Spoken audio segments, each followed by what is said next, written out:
Scousers don't get knocked out, lad. They don't get knocked out. You're sausage. Or do they? What's going on, guys? This Saturday, we have UFC 324 in the T-Mobile Arena in Las Vegas, and the inaugural event of the year and for the Paramount deal will be an interim lightweight title bout between Justin Gaethje and Paddy Pimblett. Let's talk about it. Coming into this bout, it is Justin Gaethje's second chance at an interim title. He won his first one 6 years ago, and he also has won the BMF title in the past over Dustin Poirier before losing it to Holloway. But the undisputed title has eluded him so far since his first bout against Khabib Nurmagomedov. But if he can beat Paddy in this matchup, he can fight Ilya next, and he can get a shot at the title that he's always had his eye on since he came into the UFC in 2017.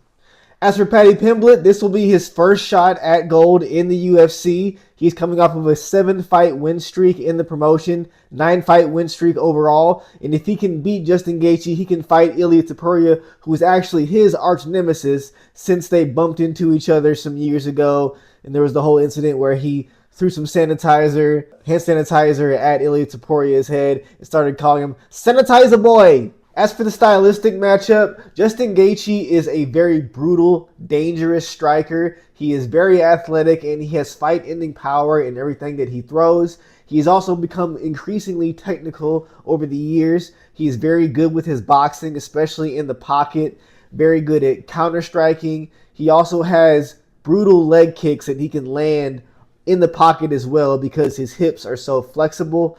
And he is very good at using dirty boxing too. One of the best in the UFC, I think, as far as getting that plumb behind the head with one hand and landing mean uppercuts or hooks. Overall, his brutal and exciting striking style has earned him 20 knockouts in his career and 14 performance bonuses in the UFC. So you know he's a finisher and he's always a good time. However, one of his weaknesses is that he oftentimes can start slow in the first round and takes time for him to build up later on into his second year. At the same time, too, he can be caught in these exchanges and he oftentimes will throw away strategy just to get a punch back because he loves to have wars. On the other hand, Paddy Pimblett has very awkward but effective striking. He uses his long arms to land looping, thudding punches when he blitzes in on people. He also has very good kicks. He's actually much more technical with the kicking technique. He's very good at landing hard kicks to the calves, and he's very good at jumping for those head kicks as well. At times, he does tend to leave his chin in the air. He's not the most technically sound in the boxing range, but he does have a very strong chin that has not failed him yet.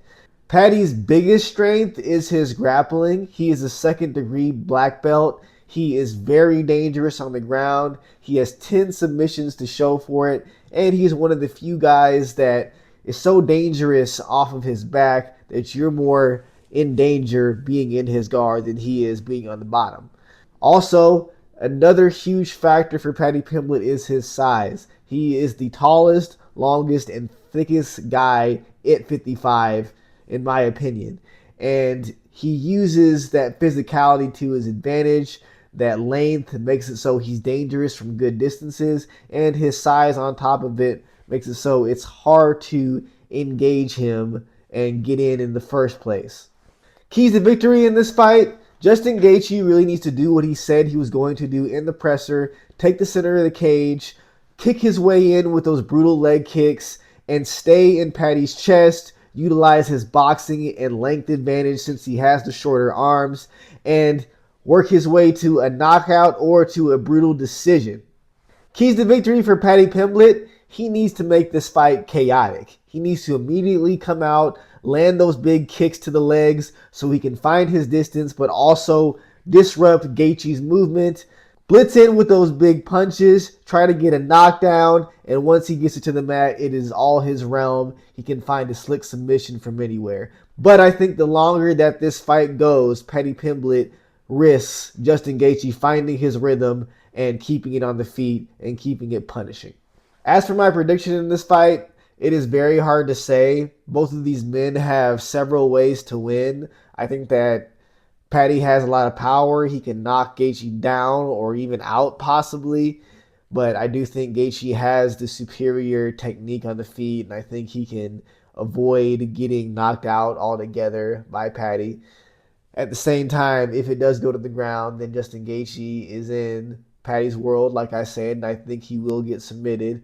But on the other hand, I don't know that Paddy will necessarily get him there because I don't think he can take him down.